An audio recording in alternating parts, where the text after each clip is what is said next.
Chapter 20. The Giant Worm. The heat of the desert pressed down on us like a suffocating blanket. The sun hung high in the sky, relentless, casting long shadows over the cracked earth. I wiped the sweat from my brow and glanced at my friends, all of us searching the barren landscape for something, anything to distract us from the oppressive heat. "Let's take a break," Mark said, tossing his pack onto the ground and dropping to his knees. "I'm not sure how much further we can go. This desert's brutal." I nodded, feeling the burn in my legs from the long trek. The remote desert region we had chosen for this trip was known for its ancient hidden history, old ruins, fossils, and mysterious artifacts buried beneath the sand. It was a place few people had dared to venture into, and that's exactly why we came. We were seeking adventure, hoping to uncover something no one else had. But something had been off about this place from the start. "We've been hiking for hours," Lena said, her voice tinged with exhaustion, "and still no sign of anything. Maybe we should head back." I glanced around the dry, unforgiving desert. The landscape seemed endless, empty, but something had caught my eye earlier, something that didn't belong, almost like a mark. "No," I said, trying to suppress my unease. "We're close. I can feel it. Let's just keep going a little longer." Mark groaned but didn't protest, and Lena followed without much enthusiasm. We trudged onward, the dry sand crunching beneath our boots, the sun now starting to dip below the horizon, turning the sky an eerie shade of orange. The desert at night was a different beast, colder, more dangerous, but we hadn't found what we came for yet, and I wasn't about to turn back without answers. Then we found it. As the last rays of sunlight vanished, we came upon a strange circular depression in the earth. It was large, far larger than any natural formation we'd seen in the area, and the edges were unnaturally smooth, almost as if they had been carved. A deep, hollow pit stretching out like the mouth of some great beast. My heart began to race. "This is it," I breathed, stepping closer to the edge. Lena and Mark exchanged uneasy glances but followed me, their curiosity overpowering their doubts. We knelt at the edge of the pit, peering down into the darkness. There was something strange about the soil. It was soft, almost too soft for the dry, arid desert, and beneath the surface I could swear I felt a faint vibration. "You feel that?" I asked, looking at Mark, who nodded slowly. "I feel it," he said, his voice low. "Something's down there." "We should check it out," Lena said, her excitement outweighing her fear. She pulled out a rope from her backpack. "Let's see what's really beneath us." We rigged the rope to the nearest rock, securing it with carabiners, and one by one we descended into the pit. The temperature dropped as we went deeper, and the air became thick and musty, a strange contrast to the dry heat above. We reached the bottom, our flashlights cutting through the darkness, and that's when we saw it. At first, I thought it was just a trick of the light, a shadow perhaps, but as my flashlight swept across the floor of the pit, I saw the outlines of something large, something monstrous. There, buried beneath layers of dirt and sand, was the shape of something ancient, something that shouldn't have been there at all. "What the hell is that?" Lena whispered, her voice trembling as she shone her light directly on the massive creature.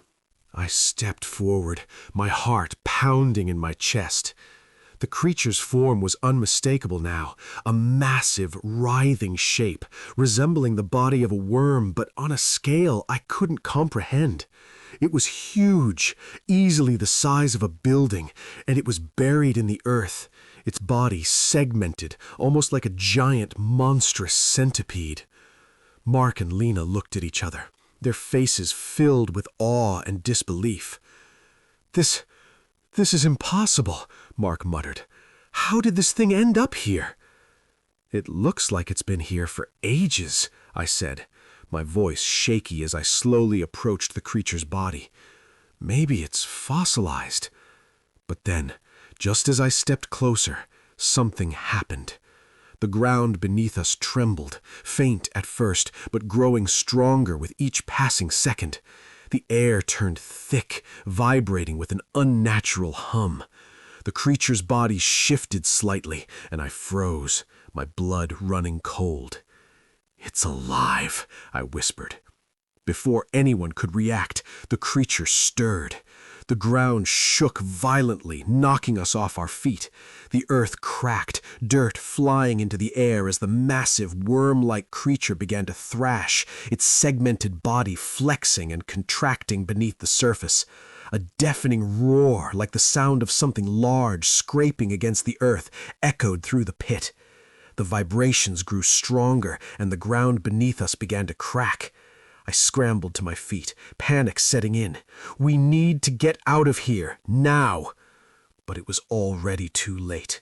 With a sudden, explosive motion, the creature lunged upward, its giant mouth lined with rows of sharp, jagged teeth opened wide, and before I could even shout a warning, it was upon us. Mark screamed, his voice filled with terror, but the sound was quickly silenced as the creature's enormous maw snapped shut around him.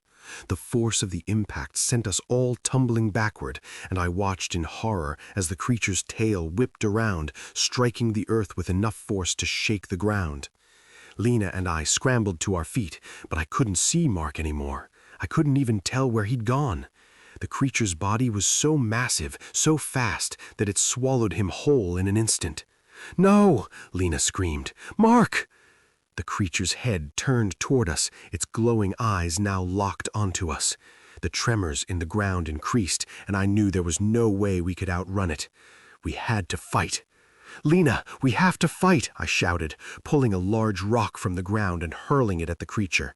It bounced harmlessly off its thick skin, but the creature recoiled slightly, as though it had felt the impact. Lena grabbed her knife, her hands shaking as she prepared to strike, but she hesitated. The creature was too massive, too powerful. But we didn't have any other choice. We had to do something, anything. The creature lunged again, its body moving with terrifying speed. I raised my rock, ready to strike, but before I could, the creature's tail whipped around, sending me flying through the air. I slammed into the ground, pain exploding in my chest, but I refused to let go of the rock. I had to get back up. Lena wasn't as lucky. I saw her for only a second, struggling to stand, her face pale with fear. Then, in a flash, the creature's head lunged forward, and she was gone. Just like that, swallowed whole by the massive beast. I couldn't breathe, my chest tightened, my head spinning. I was alone now, completely and utterly alone. But there was no time for grief. The creature was still hunting. I turned and ran, my heart pounding in my chest, the creature's roar echoing behind me. The ground trembled with each step it took, but I didn't stop. I ran and ran, pushing myself harder than I ever thought possible, until finally I broke through the edge of the pit and into the open desert. The creature's cries faded into the distance, but I knew it wasn't gone, and it would never stop hunting. Thank you for listening to this story. Your support means a lot and helps keep these tales coming.